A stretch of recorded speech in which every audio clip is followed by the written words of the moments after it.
Hello everyone, I am Sagar Lohia and I am presenting the very good topic Sagarika versus Norway, which means to say the Mrs. Chatterjee versus Norway.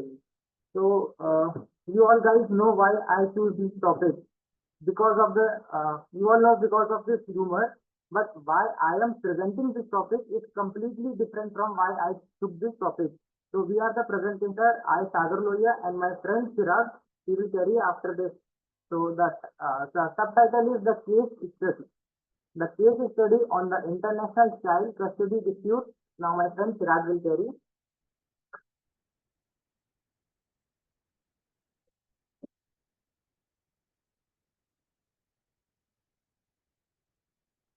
Topics covered: introduction, background information, the dispute, legal framework, key issue, proceedings, public reaction, impact and implication, and conclusion.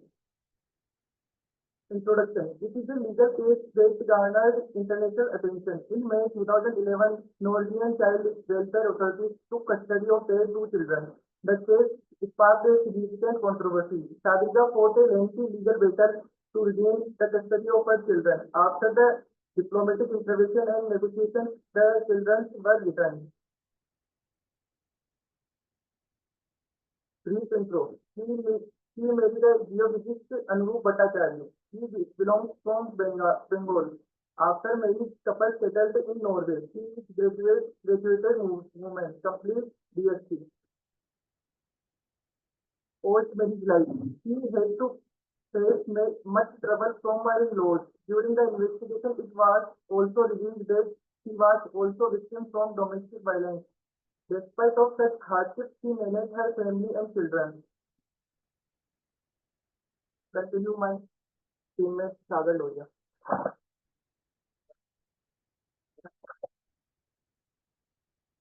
So guys, why I took her introduction for the qualification, we will discuss later when I will tell about something her.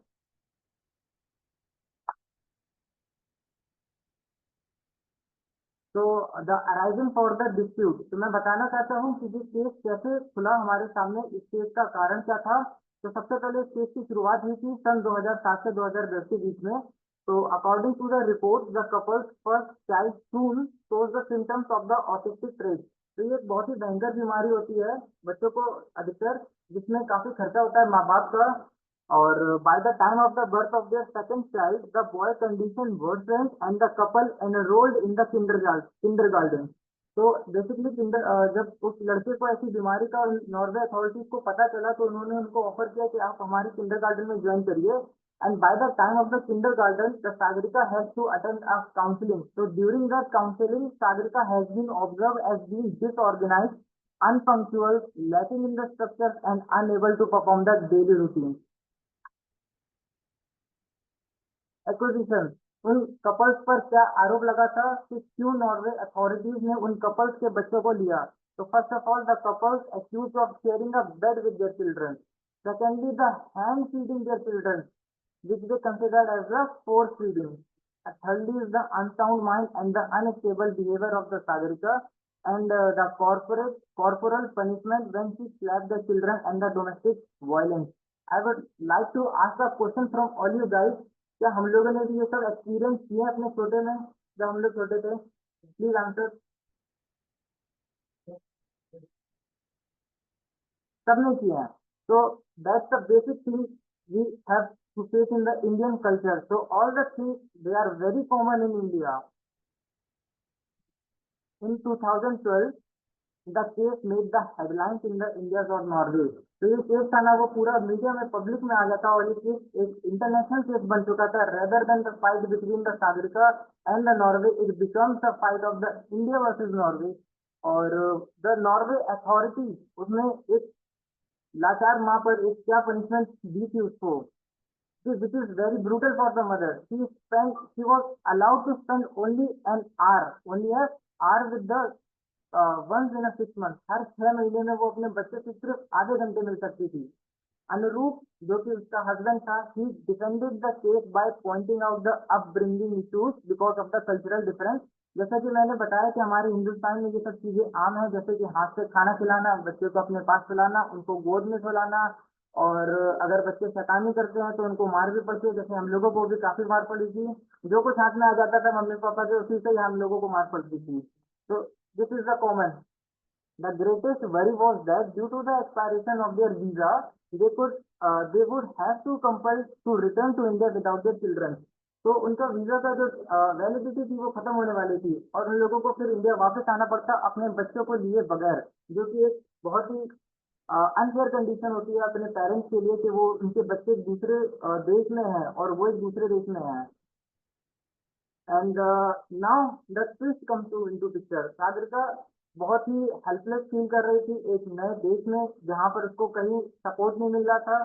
तो now इसके parents ने they appeal to the West Bengal chief minister Mamata Banerjee. We already know about her. Then the matter escalated to the foreign affair minister. तो उसने matter foreign affair minister को pass out किया, और they also get the support from the BJP BJP's great leader, woman leader, Sushma Swaraj. She helped her a lot. After that, the custody to the uncle. So the Norway authorities now they were very clever. जब case media पे आया तो Norway authority की जो reputation थी वो थोड़ी सी down होने लगी, तो इसलिए उन्होंने एक कॉन्स्पिरेसी जो कहते हैं कि साजिश, एक षड्यंत्र रचा। उस षड्यंत्र के तहत उन लोगों ने कस्टडी जो थी वो बच्चों की, वो ऐसा किया कि बच्चों की कस्टडी हम इंडिया में तो दे देंगे लेकिन उनके अंकल को देंगे, और साथ ही शर्त रखी अंकल को जो कि उनको हम लोग per annum per month, sorry per month वो लोग 50 लाख ऑफर करेंगे, और बच्चों की उसके लिए मतलब अपब्रिंगिंग के लिए। फिर उसके बाद लेकिन एक कंडीशन रखी कि आप बच्चों को कभी भी उनकी माँ से नहीं मिलने दिया जाएगा, जो कि एक बहुत ही अनफेयर कंडीशन रखी गई बच्चों के लिए भी और एक माँ के लिए भी। However, after a great tug of war between the Indians and the Norway, the authorities decided to give the custody to their children's uncle, and they contended that due to the unsound of their mother, we are not aligned to meet her. After the custody goes in the hands of their uncle, or I already explained about the what conspiracy they built.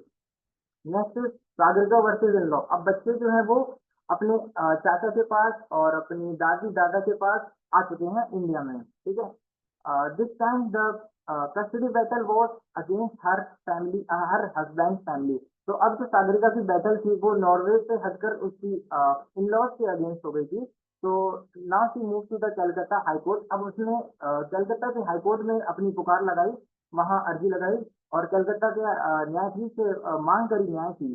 तो इन दिसंबर 2012, so on January 10th 2013 the high court returned the custody of the two children back to their mother after imposing the few conditions। कुछ basic conditions लगाने के बाद न्यायाधीश ने निर्णय लिया कि बच्चों की कस्टडी उनकी बायोलॉजिकल मदर के पास होनी चाहिए, रेदर देन देयर अंकल्स और ग्रैंडफादर। करंट अपडेट अगर मैं बताऊं सागरिका के बारे में, तो she has also written a book which is very famous. You can also visit in purchase from the Amazon website. तो it is a book about the journey of a mother, कि कैसे एक मदर ने अपनी पूरी journey की, कैसे उसने एक समाज से ही नहीं, अपने परिवार से नहीं, कैसे पूरे देश से लड़कर अपने बच्चों की कस्टडी को वापस लिया। And she did further studies and now she got a masters degree in IT from Noida.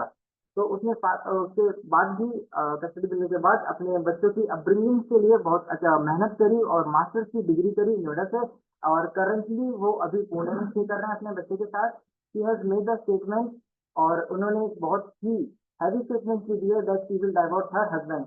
वो क्यों दिए? क्योंकि कॉन्स्पिरेसी से during his husband was also involved with his in-laws, he was also has a good amount of stake in 50 lakh, that's why. Lastly the additional matters. अब मैं बताना चाहूंगा कि क्यों ये यहाँ पर थोड़ी सागरिका की भी फॉल्ट रही है, पेरेंट्स की भी फॉल्ट रही है इस मैटर में। The reason for the case arrival is the lack of awareness about the foreign laws. Actually जब हम किसी भी विदेश जाते हैं तो हमें विदेश जाते हैं तो उसके हमें कानून के बारे में सतर्क रहना चाहिए, उसके कानून के बारे में हमें थोड़ी सी नॉलेज होनी चाहिए। जैसे कि अगर हम लोग मिडिल ईस्ट इंडिया में, अब मिडिल ईस्ट एशिया में जाएं, तो जो मुस्लिम्स मेजोरिटी है, अगर हम लोग नमाज के दौरान अगर बाहर निकल जाते हैं तो पुलिस हम लोगों को पकड़ भी सकती है। तो ऐसे कुछ फॉरेन स्ट्रिक्ट लॉज होते हैं जिनके बारे में हमें पता होना चाहिए। Secondly is the male dominance. तो जो अनुरूप था, जब उसको ऑफर किया गया ना गवर्नमेंट लॉयर, तो उसने गवर्नमेंट लॉयर को एक्सेप्ट कर लिया, क्योंकि गवर्नमेंट लॉयर की फीस नहीं होती है rather than a private lawyer. अगर वो प्राइवेट लॉयर एक्सेप्ट करता तो शायद केस में थोड़ी सी दम आती, थोड़ा सा वो डिफेंड कर पाता अपने बच्चों को।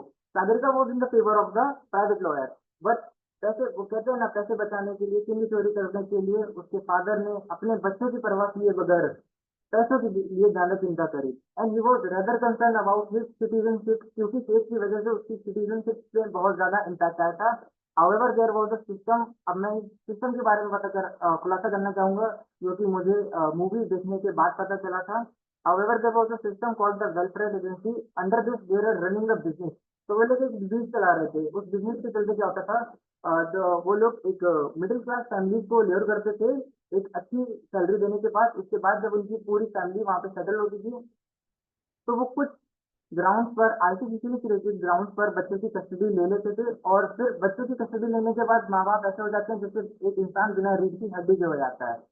तो ये इनका एक वो था, जिसमें कि सारे जजेस, बिग टीचर्स जो इनके किंडर गार्डन के या स्कूल के होते हैं, उनके नेबर्स, वो सब इन्वॉल्व होते थे। उनका भी एक अच्छा स्टेक अमाउंट होता था, जो कि मूवी में हम लोगों को एक वहाँ का जो एक क्या कहते हैं, आया वगैरह होती हैं, तो उन्होंने वीडियो रिकॉर्ड करके ये रिवील किया था कि ऐसा ऐसा केस चल रहा है, जिसकी वजह से सागरिका को अपने बच्चों के बारे में कंसर्न हुआ था। After this I will like to talk about the references. What are the references? मैंने कहाँ कहाँ से ये इन्फॉर्मेशन कलेक्ट करी? First of all movies Mrs Chatterjee versus Norway, जो कि मैंने देखी थी। फिर second is the journey of the mother. Third, newspaper heading, case law, YouTube and the ChatGPT. Thank you.